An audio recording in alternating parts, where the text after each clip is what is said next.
Todo mundo já viu aquele aviso, né? Nunca deixe um animal de estimação dentro de um carro, nem que seja por um minutinho. Parece um conselho simples, mas por trás dele existe uma interação fascinante entre biologia, física e umas regras invisíveis que governam a vida. Bom, vamos mergulhar nisso. Para a gente entender o tamanho do perigo, a primeira coisa é a velocidade com que tudo acontece. Um carro parado no sol vira uma verdadeira estufa. Olha só esses números. Num dia ameno com 20 graus lá fora, o interior do carro chega a 36 graus em meia hora. Agora, num dia quente de 32 graus, essa temperatura dispara para quase 60 graus em uma hora. O tempo aqui está literalmente correndo contra a vida. E as consequências são devastadoras. A taxa de mortalidade para cães que sofrem de insolação é de mais de 50%. É um número chocante que mostra o quão grave a situação realmente é. Isso nos leva à pergunta central de toda essa história. Não é só sobre o calor em si, é sobre a biologia específica do cachorro. Porque, afinal, um cão corre um risco tão alto nessa situação? A resposta está em princípios fundamentais que, na verdade, governam todos os seres vivos. Para entender o problema do cão, a gente precisa dar um passo atrás.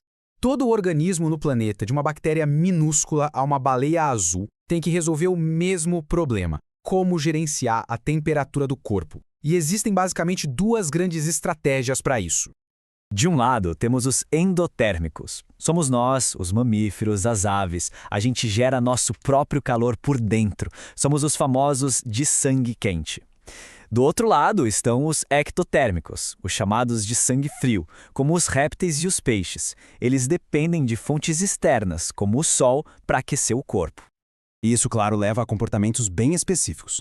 Um jacaré tomando sol não está só relaxando, sabe? Ele está usando a física a seu favor, absorvendo energia para alimentar o metabolismo dele.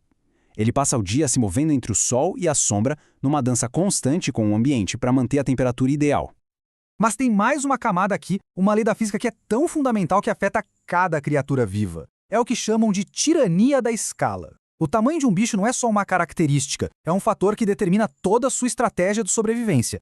O mais interessante aqui é como uma coisa tão simples como a geometria acaba moldando a vida. Pensa num cubinho de gelo pequeno. Ele tem bastante superfície externa em comparação com o volume interno, né? Por isso ele derrete rápido. Agora imagina um blocão de gelo, um iceberg. O volume dele cresceu muito, muito mais do que a sua superfície. Ele tem proporcionalmente menos pele em relação à sua massa e por isso derrete bem mais devagar. Essa regra simples de que o volume cresce mais rápido que a superfície tem consequências biológicas gigantescas. O campo da ciência que estuda exatamente isso se chama alometria. É basicamente o estudo de como as leis de escala da física se aplicam à biologia. A alometria mostra pra gente que o tamanho de um animal pode dizer muito sobre como ele vive, come e sobrevive. Então, o ponto crucial é este. Animais pequenos, como um ratinho, têm muita área de superfície em comparação com seu volume. O principal desafio deles é conseguir reter calor.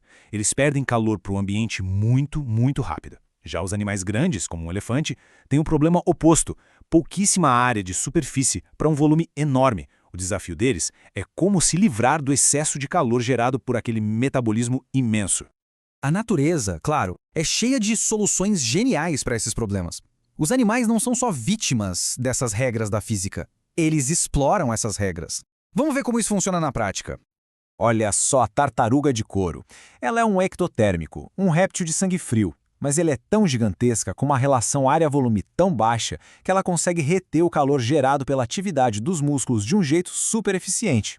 Isso permite que ela mantenha o corpo mais quente que a água gelada do oceano, um truque chamado gigantotermia. Basicamente, ela usa o próprio tamanho para quebrar a regra de ser de sangue frio. Agora, no outro extremo, a gente tem esse lagartinho do deserto. A alta relação de área por volume dele significa que ele absorve o calor da areia quente de forma incrivelmente rápida. Para não queimar as patinhas, ele faz essa dança térmica levantando os pés de forma alternada. São dois animais, a mesmíssima lei da física e duas soluções completamente diferentes. E isso tudo nos traz de volta à nossa questão original. Agora que a gente já entendeu as regras do jogo, endotérmicos, ectotérmicos e a tirania da escala, podemos finalmente entender o dilema do cão dentro do carro. Como outros mamíferos, os cães são endotérmicos. Eles geram o próprio calor. Mas ao contrário de nós humanos, eles quase não suam pela pele para se resfriar. O principal método que eles têm para dissipar calor é o ofegar. O ofegar é um sistema de resfriamento por evaporação. Ele funciona puxando o ar para dentro, passando pelas superfícies úmidas da língua e dos pulmões. A evaporação da água nessas superfícies rouba calor do sangue, e aí o ar quente e úmido é jogado para fora. É um sistema brilhante, desde que o animal esteja num ambiente aberto. E aqui, este é o ponto de falha catastrófico.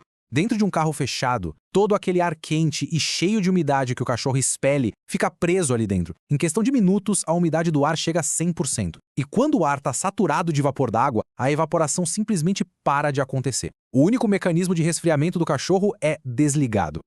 Então o que a gente tem é a tempestade perfeita. Um animal que gera o próprio calor, preso dentro de uma estufa, com seu único mecanismo de resfriamento sendo desativado pelo próprio ambiente que ele cria sem querer. É uma armadilha biológica e física da qual não tem como escapar. O que começou com um cão dentro de um carro nos levou a uma lei fundamental da física que molda a vida na Terra. E isso nos deixa com uma pergunta. Se uma regra tão simples, de pura geometria, pode ditar as estratégias de sobrevivência, quantas outras regras invisíveis, da física à química, estão aí governando nosso mundo em silêncio? Obrigado.